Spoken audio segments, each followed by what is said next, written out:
So every year we hold a live auditions preparation day, set up to help our candidates get the most out of their in-person live auditions at our wonderful campus here in Greenwich. This year, however, as I'm sure you all realise, because of the current situation, all our auditions are being held online. And this evening session is designed to help you prepare for that, and will primarily concentrate and help with advice on how to construct your online performance in order to give the best impression of yourself, advice on what the panel is looking for, and an explanation of what will happen on the actual day, as there is a live element to our online auditions.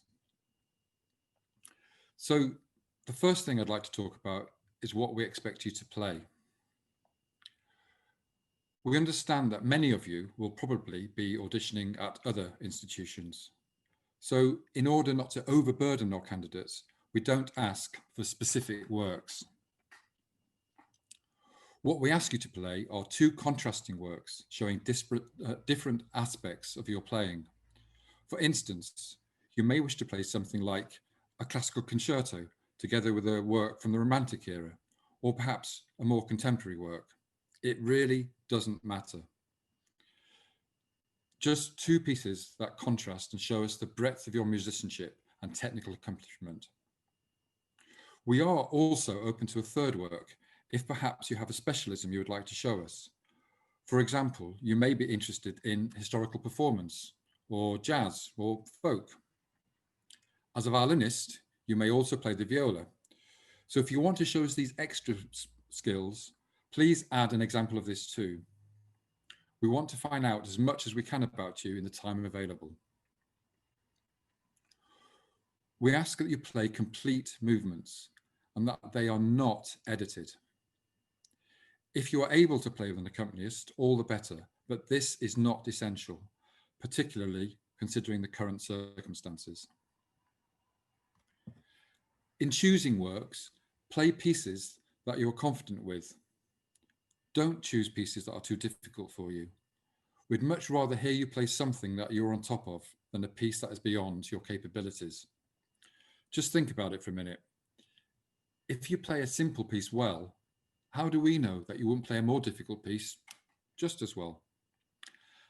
Having said that, however, works should be of around grade 8 and above standard. As mentioned earlier, do not edit your video. It must be a complete take. However, how many times you record your work is entirely up to you. You may want to do several playthroughs and choose the best take. There is absolutely no way that we can know that what we're listening to is actually your 15th attempt. Also, you don't need to record both pieces on the same day. Take your time putting a presentation together. Remember, what we're looking for are musicians able to tell stories through their instruments. We want to hear character, timbre, colour and nuance. And we want to know that you can tell us these stories with technical ease and an awareness of style and musical context. Of course, we also want to know that you can play in tune and rhythmically, and that you can successfully negotiate difficult passage work. Usually, our live on-campus auditions would include prepared sight reading, given half an hour before your audition. However, you'll be relieved to know that our online auditions do not require this element. We don't expect you to use the best microphones and recording devices available. To be honest, most mobile phones are perfectly adequate, but make sure you thoroughly check through what you have recorded and that you are happy with the results before sending them off. Sounds obvious, but we have in the past had presentations without any sound. Listen back to it as though you're listening to someone else. Be critical. Think about the room you're recording in. If possible, try to choose a room with a good acoustic. Lots of soft furnishings tend to soak up the sound, so some reflective surfaces are usually a good idea. On the other hand, a too over-reverberant room could blur detail, So think about the room you use. Obviously, if you're playing with a piano, you'll probably not have any choice of room. Please don't try and move the piano into the bathroom. That was a joke. Good. Don't worry about little mistakes along the way. We all make them. We want to see the musician and performer in you, and that you are able to tell a story through your playing. Once you've made your presentation, you will need to upload it to our online audition platform, Embark. You can find details of how to do this on our website, and perhaps Claire can give you a few more details in a moment. Once you've submitted your online audition, you will be contacted by our admissions team regarding a live Zoom interview. These will be scheduled to happen directly after the panel, made up of myself and an instrumental specialist, has listened to your online audition. This is an important part of the audition process, as it is our opportunity to get to know you a little more and about the person, and also about the person we've just been listening to. You really don't need to prepare for this, but you will be asked about your musical ambitions and experiences, and most importantly, about your strengths and weaknesses as a player. My advice is to be honest with this part of the interview or discussion. The panel will have spotted what we think are your good and not so good points, so don't try and hide anything. We would much rather you tell us about your concerns over your bow hold or your posture than think we haven't noticed. It is really important for us to know that you are able to give an accurate picture of where you think you are, and that you know what, if any, are your issues. There will be time to tell us more about yourself as a musician and as a person. Remember, here at Trinity Laban, we are looking for dynamic, creative artists. So this is the chance to tell us anything you think we should know about yourself. It's also an opportunity to ask us questions. So before the interview, think about what you want to find out about us. Once the interview is over, we'll be in touch with you as soon as we can to inform you of your result. We hope that we'll be able to let you know sometime before Christmas, but we can't absolutely promise. So I hope that information was useful and has covered some of the questions you may have. But now's the chance to ask me, Rachel, Claire, Hannah, Miriam, one of our students, any questions that you want to. So this is now the chance to do that. So open to you guys. So let's have some questions. Rachel, I think you might actually already have some questions that have come in. Do you want to start with those? Sure. Yes. Yeah. So hi everyone. Yeah. Thanks for joining us. A few people have already sent in some pre-submitted questions already about the audition, but as Nic said, this is really your opportunity to ask any questions that you might have. I know a few people arrived a bit later, so you can use this chance to ask any questions about the audition, the application process or interview. So you can ask either by raising your hand or writing them in the chat. And okay, let's start off. So I think the first question that we've got, that I wondered, maybe Miriam, you could answer this as a student that might remember this, is the interview scary? This was quite a common question that we got. So maybe you could talk a little bit about your experience at interview. Yeah. Hello. So my experience at my interview was very nice and welcoming. It wasn't anything tense or stressful, because I felt that I could just speak openly about anything that I enjoyed and things that I'm doing at the moment. And it's a really good opportunity to just tell the people in your audition what you're up to at the moment and what kind of music you're playing and what your interests are as a musician. I mean, just to add to that, make sure you tell us anything we need to know. I mean, I'll give you an example of an audition we did a few years ago now. We've been listening to a cellist who was really quite good, and we were probably going to be offering him a place in any case. But then it transpired in his interview that I think he was 18, and I think he'd only started playing the cello 2 years ago, and he was 16. And we wouldn't have known that if he hadn't said anything. And when we realized that, we thought, well, crikey, if he's managed to get that good in 2 years, imagine what he can do in 4 years. So those little bits of information are really, really important for us to know. And as I said before, I mean, don't think of this as an interview. Think of it more as a chat or a discussion, and talk to us about things that you're worried about. I mean, if you feel that you've got an issue with tension, or your bowhole's not working, or if you're a guitarist, if there are issues with plucking or harps or whatever, talk about it. Talk to us about it, because we will have noticed. Remember that on the panel will be me and an expert. So if it's a guitarist, it'll be me and a guitar specialist, me and a harp specialist. So between the two of us, we will have noticed little issues, and it's really important that we know that you know that there's an issue, and we can have a chat about it. Because if you know, that's the main thing. Because if you know about it, you can do something about it. So that's a really important part of the interview. Being very honest about your strengths and weaknesses, and also don't be modest about your strengths. Tell us what you think your strengths are. Okay. Okay, fantastic, thank you.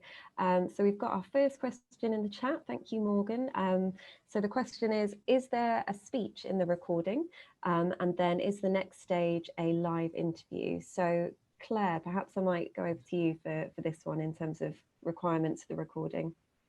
Yeah, I was going to talk a little bit about some of the admissions processes. I might be repeating myself to some of you if you were at the meeting yesterday, but as you've all applied on UCAS Conservatoires, the next stage would be submitting the recording on Embark, as Nick said. We do ask for a speech, just a chance for you to introduce yourself and talk a bit about yourself, but we are also doing interviews. So if you don't want to do that, it's fine, because we can use the interview for that instead. Where we're at the moment in terms of scheduling and everything else is that we're just currently arranging the slots for interviews for you all, and we will be in touch in the next week or so, she says, maybe 2 weeks, to confirm an interview time for you. What will happen is that you'll be sent a link to a date and a time, and you'll click on that link, a bit like you've done with this. I think we probably will use Zoom as well, and then you'll be admitted to the lobby again. And then once the panel have heard your recordings and they're ready to chat to you, they will let you in. So there might be a delay of up to around 15-20 minutes waiting to get in, but don't worry, that's quite normal. If you've got your recording into us by the 6th of November, we will get your audition result on UCAS Conservatoires before Christmas. If there's going to be a bit of a delay or you've got some problems, don't worry, we can still accept your application. It just means that there might be a slight delay in getting your result online. I mean, obviously, if it's sort of like the 8th or something, that'll be fine. But if you submit something, say, on the 22nd of December, that's going to be quite challenging to turn around before Christmas. So my advice to you would be just to get that information in as soon as you can. And equally, if you have any worries or concerns, you can email admissions@trinitylaban.ac.uk and we'll get back to you. Another sort of recurring question that has come up as well is whether you can upload multiple pieces of work to Embark, and the answer is you can. It doesn't have to be one recording that you upload for everything. You'll see once you click onto the account that there's lots of different options for you to upload things.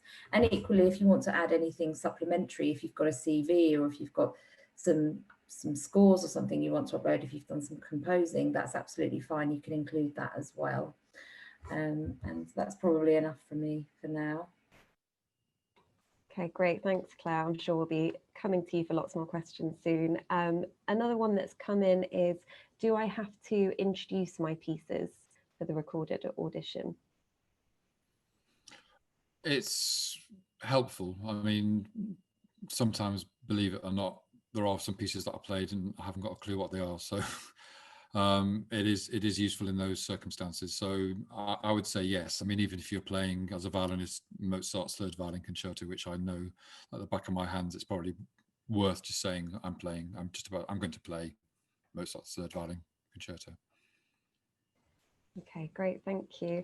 And then we've just got another question here, which I definitely relate to, which is, I tend to get tongue-tied and freeze up in interviews. How does the panel view that? So do I. Yeah. Doesn't everybody? Let's stop using the word interview and think of it more of a chat. I will ask you those things. I will ask you about what your ambitions are, which is, I think, a completely normal question, nothing to get frightened about. You should know by now what you want to do with your life. And I'm also going to ask you about what your experience has been to date, and that's not scary either. The one thing that you might want to think about are your strengths and weaknesses. But because you're here, you can now go away and have a think about that, what you think are your strengths and what are your weaknesses. But as I've said now a couple of times, be honest particularly about your weaknesses, because we will know what your weaknesses are. We'll have seen what your weaknesses are. Maybe you don't have any. Maybe you really don't have any. So, maybe there are no weaknesses. Maybe it's all strengths. But just think about what you want to do over the next 4 years, what you're trying to improve. Maybe your weakness is your vibrato and you want to get your vibrato better over the next 4 years. Miriam, do you remember what you said your weaknesses were? Did you say you didn't have any, or what? I didn't say I didn't have any, but do you have any weaknesses now? What are your weaknesses? What do you think you need to work on? So I would say overall posture has improved a lot over the past year, and that is something that I brought up in my interview because I felt a bit tense when I played, and I used to lift my pinky off my bow quite a lot. Yep. I played the violin, so I did mention that because I know they would have seen it. So I spoke about that, trying to get that more in control than it was before. Yeah. So it's just good for us to know that there are little issues. Okay, next question. Okay, great. Okay, so then the next question is from Jacob. Hi, Jacob. During the auditions, will we have to do anything like analyze our pieces? No. No. No. Is that a clear enough answer? I might ask you what you like about your piece, but I'm not going to ask you to sort of go through saying this is G minor going to F major with a dominant seventh. No, none of that. That's a different class. That's not your interview. Okay, great. And then another question that we've got, which is also one that I always wonder, what should I wear for the audition video and for the interview? Halloween is coming up, so yeah, could be themed. I don't really mind. I mean, I think just in general, one should go to an interview looking smart. I think if you turned up in, a t-shirt with full of holes, we might think they haven't made much of an effort. Are they really taking themselves seriously? But I mean, there's no big deal. I mean, I think particularly online. I mean, I think if you were coming to us, maybe we'd expect you to have a nice shirt or blouse or whatever. But we certainly don't expect you to come in a DJ or long black or anything like that. So just something that you can. Actually, one thing is something you can play in, something that's comfortable to play in. Don't think. Well, obviously, when you're playing up for your video, don't think that you need to put a jacket on if you don't want to wear a jacket. Don't think you need to have a bow tie on or anything like that. Just be comfortable, playing something that's comfortable and you can move in. Yeah. So yeah, it really doesn't matter. Okay, fantastic. Thank you. All right. So I think for now, that's the questions that we've got in the chat, but please do keep them coming in. So I'm now just going to go back over to the. Can I just say, any question is fine. You cannot ask a silly question because there's so many things about an audition that you might not realize or know. So just ask anything. Don't feel like you're going to ask a silly question because you won't. Oh, and if you're a bit shy about asking your question in front of everyone, you can also just send it to me directly. So if you just send it to Rachel Sené in the chat, and then I'll just read it out anonymously. Okay, so then just going over to the pre-submitted questions, I suppose this is the kind of big one that people probably want to know is, what do you hope to see from candidates in their audition videos, and what do you hope not to see from candidates in their audition videos? Well, I mean, I think I said it earlier on when I gave my little preamble. I mean, I think we want to see people who can tell us a story through music. Using, I mean, obviously, when you're listening to an actual story, if I'm telling you a story, I would talk with commas, exclamation marks, question marks. My voice will go up and down. There'll be nuance to what I'm talking about, and it will hopefully make some sort of sense. So we want the same when you're playing an instrument. We want it to make sense. We want you to play with nuance, character. I mean, all music has character. You need to identify what the character is of the music. For instance, I don't know, Mozart's Third Violin Concerto. Very youthful, bright. That's what needs to come through. Those sort of aspects of the music we need to hear. So think about character, timbre, intonation, of course. If you're not a guitarist or harpist, but even if you're a guitarist, make sure your guitar is in tune and your harp's in tune. But for bowed string players, intonations, obviously, we want to hear that that's good. We want to hear that you've thought about the phrases and that you've thought through the work as a whole. There's an architecture to the piece of music. As I said before, what not to do. Don't choose pieces that are too difficult for you. I don't want to listen to you struggling through something. I'd much rather hear you play something that you're comfortable with and you play well. Just because somebody else is playing, I keep on using violin analogies, but just because somebody's playing, and not that you would know, the Tchaikovsky Violin Concerto doesn't mean to say that you have to play Tchaikovsky Violin Concerto. Just play something that you can play, because that's all we're interested in. But the most important thing is to tell us a story, and by that I mean be musical, have something to say, think about the characters and everything I've said. Okay, great, thank you.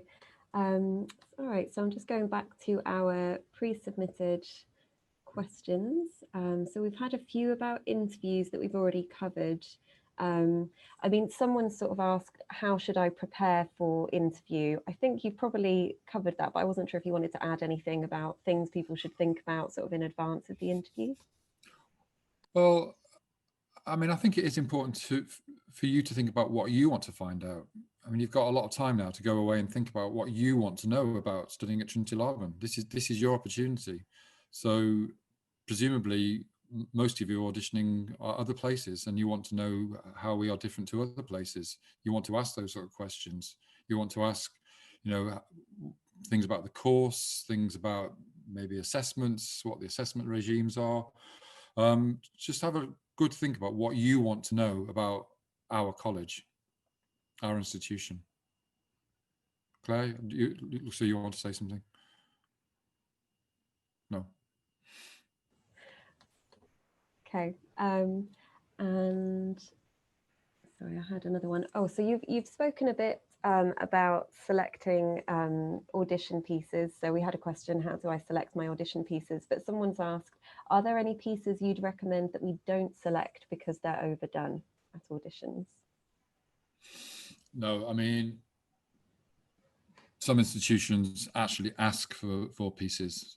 So one could argue that those are overdone.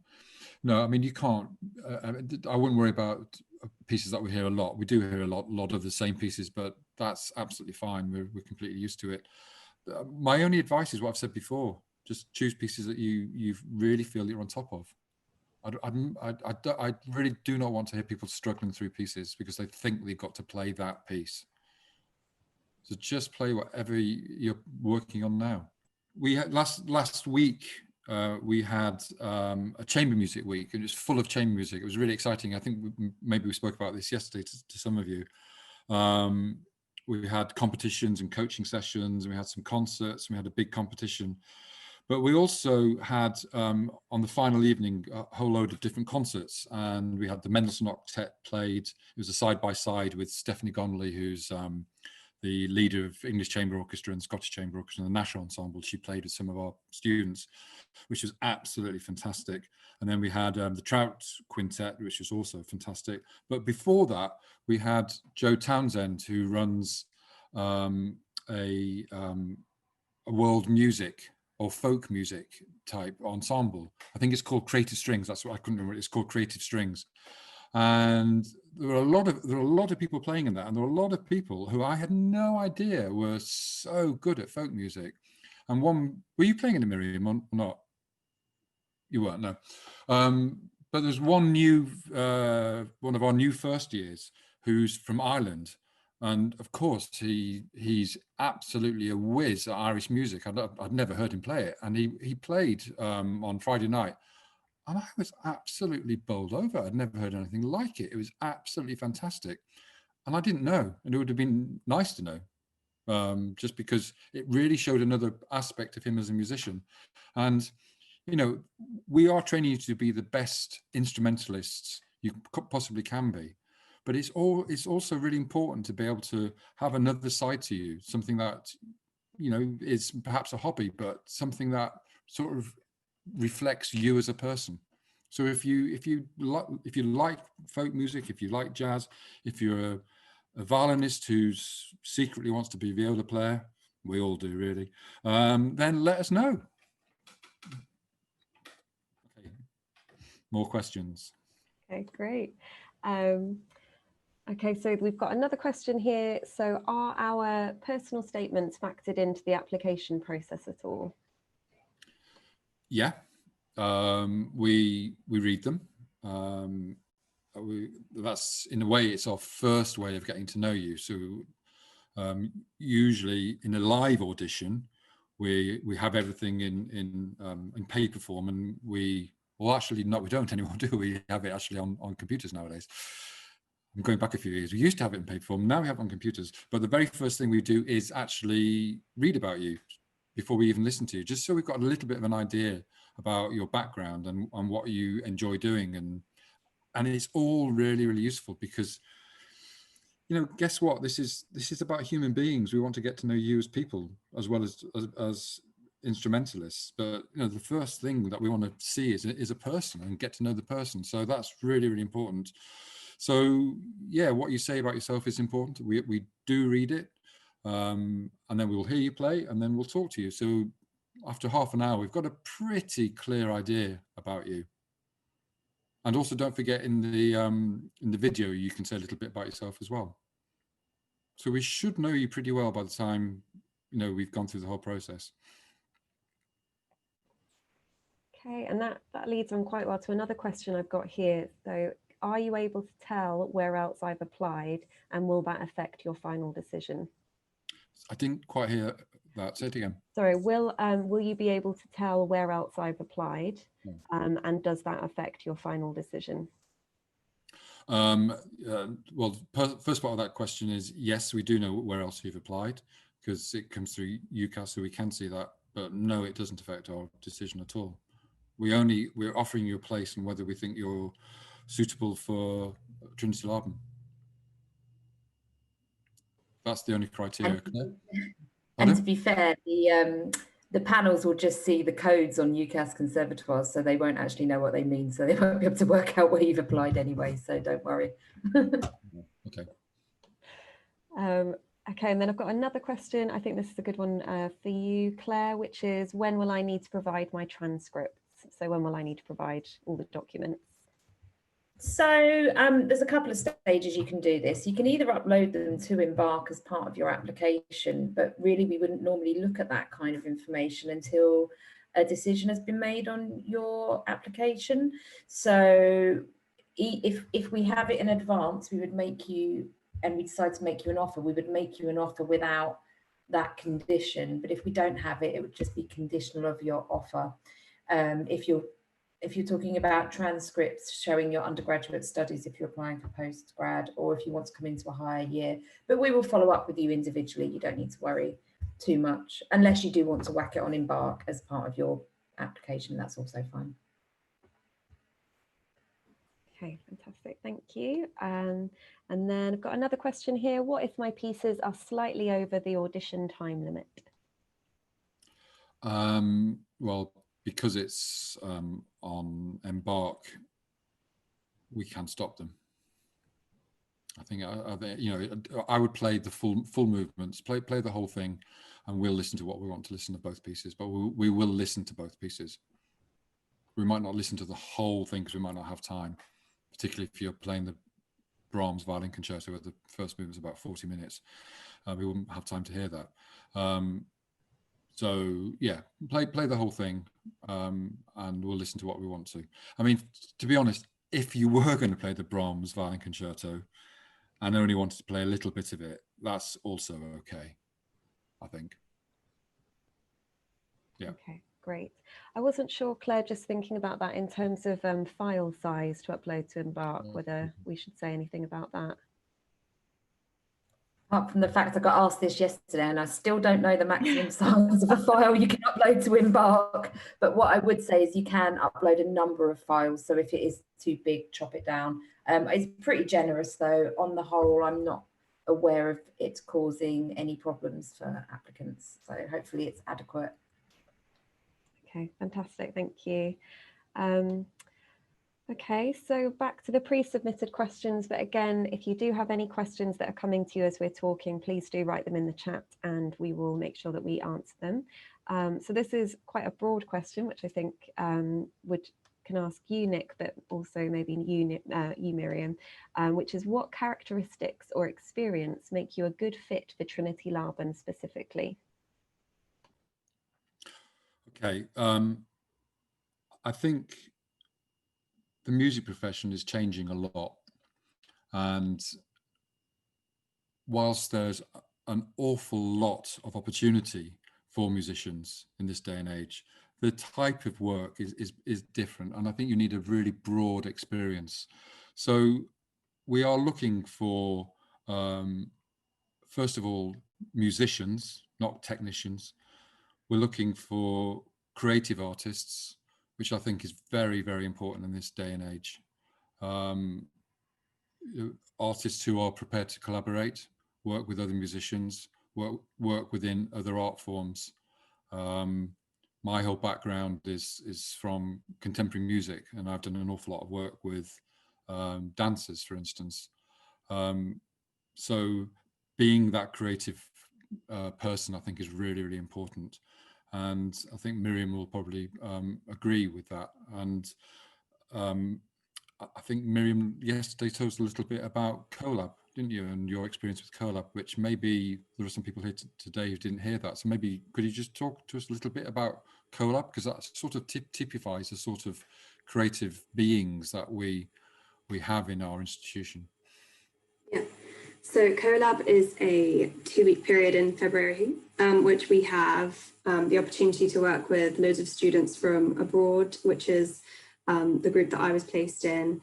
And we kind of ended up putting together a performance of a pop song because we had jazz musicians, singers, classical and jazz singers, string instrumentalists, and we had to figure out a way to incorporate that into one piece of music. So we had obviously a bridge, different verses that were kind of in different genres to say, and we ended up working really well together and trying to find different ways where we could understand each other, and also working with different musicians from abroad, like Belgium, Spain and Germany, was really exciting. So I think I agree with Nic a lot when he says being kind of very open to interpretation musically, and also a lot of different ways to actually perform your music is very important when starting at any conservatoire, really, and especially Trinity. Yeah. I think just to talk a little bit more about CoLab, it's around this time actually of the year that we are inviting our staff and our students and some outside partners as well to suggest collaborative projects. It's not necessarily just with people from abroad, it's just generally projects, but they're all of a collaborative nature. And I'll give you an example of one that I did a couple of years ago now, which was with dancers who played a musical instrument and musicians who could dance. So we all went into a room and we started with a complete blank canvas, and we worked together on making a work that our audience had no idea who were the dancers and who were the musicians. So everybody did some playing, everybody did some dancing, and it was impossible to tell who was who, because it was all done at a level that it looked absolutely professional. So that was a type of project that we did. A lot of collaboration happened, and it was a very exciting week to create some things. We actually made something. Collab is a very, very exciting part of the year.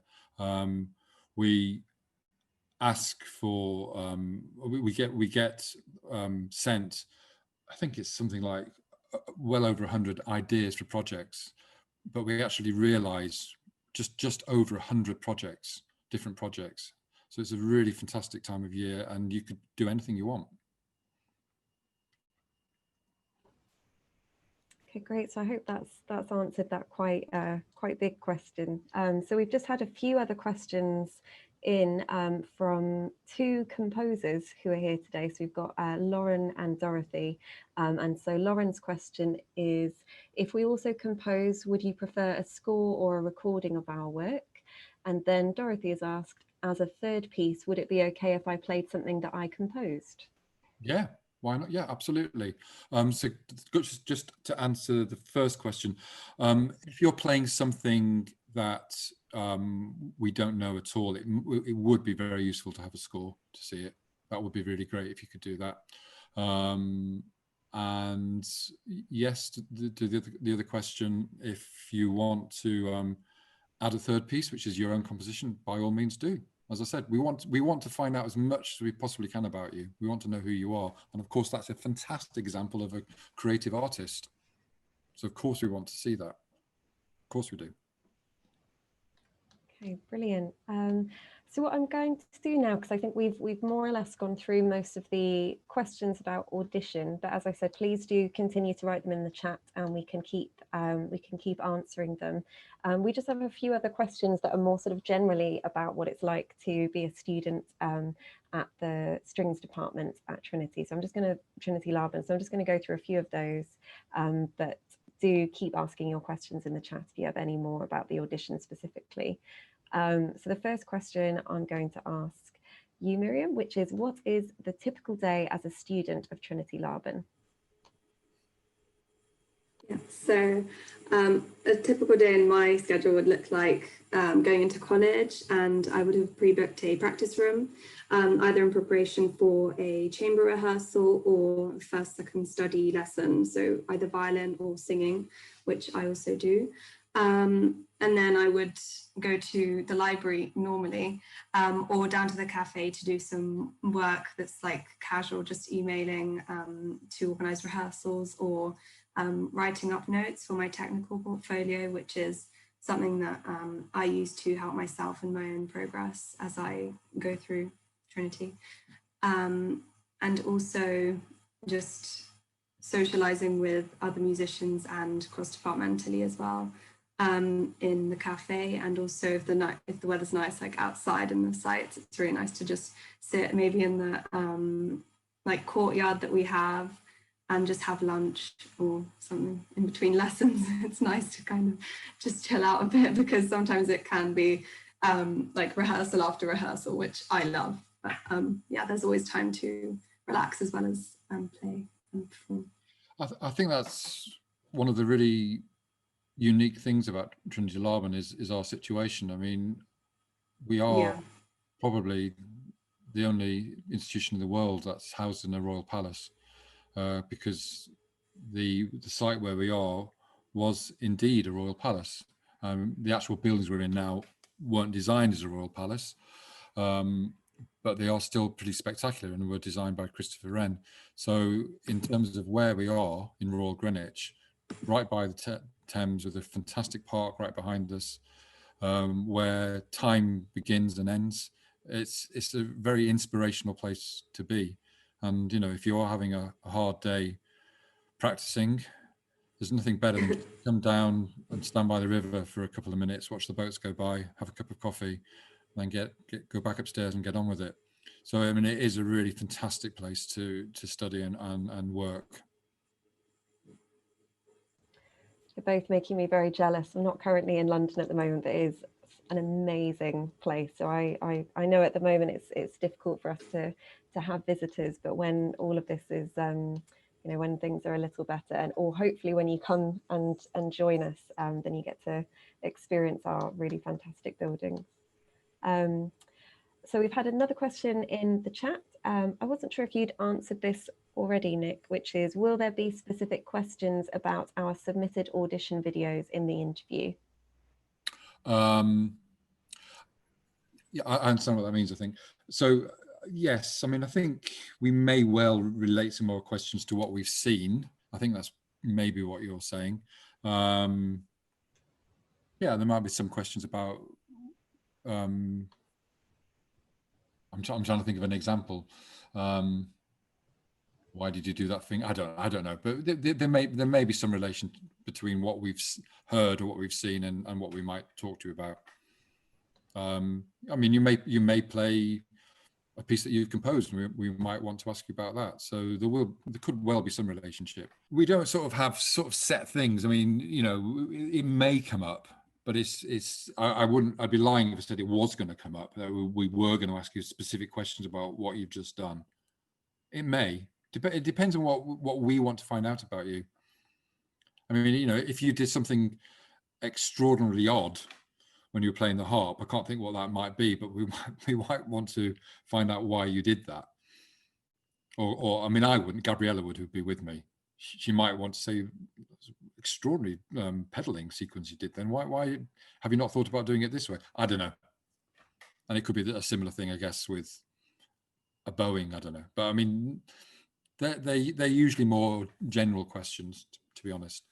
The only specific questions will be when I ask you, and I'm going to say it again, what are your strengths and weaknesses? What do you think are your strengths and weaknesses? That's when it might get a little bit specific. Okay, so then as a follow-on to that, someone said, so would it be useful for us to watch back our audition just before the interview? Yes, that would be a very good idea. Yes, definitely. And I mean, I said somewhere in my preamble about make sure you do watch it back before you send it, and be really critical. Imagine it's actually somebody else playing. Imagine it's one of your friends playing, and you actually do want to try to criticize it. So I would suggest doing that before you even send it in. But that's a good idea to watch it just before you talk to us, because obviously it's fresh in your mind than what we've just seen. Okay. Oh, and then someone's followed on from that. So are the strengths and weaknesses solely musical that you'll be asking about? They could be musical. They may well be technical, because we may have spotted some technical things that we wonder whether you know you're doing. Maybe that, I don't know, your vibrato's not very particularly well developed, and we want to know that you know that. It may be that you hold your bow. I'll do a really, really bad bow hold, just in case I do a bow hold, which some of you do. If you're holding a bow like that, this is the bow, then we might ask you about your bow hold. Yeah, just for reference, just so you know that I do know what I'm talking about. It should look more like that. I know we've got seconds to go, but I know it's an important aspect for a lot of applicants. So is it worth just very quickly talking about teacher allocations and how that would work? Yeah, essentially the answer is yes, you do get to pick your teacher. In fact, I quite like it when you tell me who you want to study with, because this is the most important relationship you're going to have whilst you're here. And it's good for me to know that you've done some research. All our teachers are absolutely fantastic. We have a huge range of teachers, all at the very, very top of their game. We've got soloists, we've got leaders of several orchestras, we've got fantastic chamber musicians. So there's somebody's for everyone. Sometimes students might want somebody who perhaps at that moment is not the best teacher for them, and I might have a discussion with you saying, well, look, actually, I think you need to do a little bit more technical work, and I think this teacher might be better for you. And the other thing which is important to say is our teachers are human beings. So they also have lives, and they cannot possibly teach 50 hours a week. So they will have their limits as to how many students they want. Or not want, can actually physically take. So you might say that you want to study with X, and we might say, well, unfortunately, they're full for this year and they can't take you on this year, but perhaps they could take you on next year. But generally, students get who they ask for, in my experience. Very rarely do they not. And if you're not going to, I'll probably have talked to you about it, so you'll know. And it's also all right not to know who you want to study with, because we would have a chat about it, and I'd say, you know, what are your strengths and weaknesses? This is why this is so important. You know, if your strengths are that you're a fantastic musician, but you still don't know how to hold the bow, I'm not going to put you with a teacher who's a fantastic musician. I'm going to put you with a teacher who's a bit more of a technician and can teach you all the things that you need to know. So it's just about getting that balance right. But you have a massive input into that balance.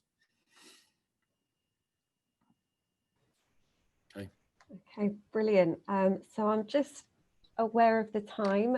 So it is 6 o'clock now. So hopefully we've managed to answer most, if not all, of your questions, but you know, we are here, so do keep talking to us. You're welcome to get in touch with us at contact@trinitylaban.ac.uk or admissions@trinitylaban.ac.uk. Does anyone have any final things to say? Miriam, maybe if I come to you, is there anything that you wish that you'd known at this stage when you were an applicant and you were about to go into sort of audition and interview? I'm not too sure. I think I would have heard everything in this session.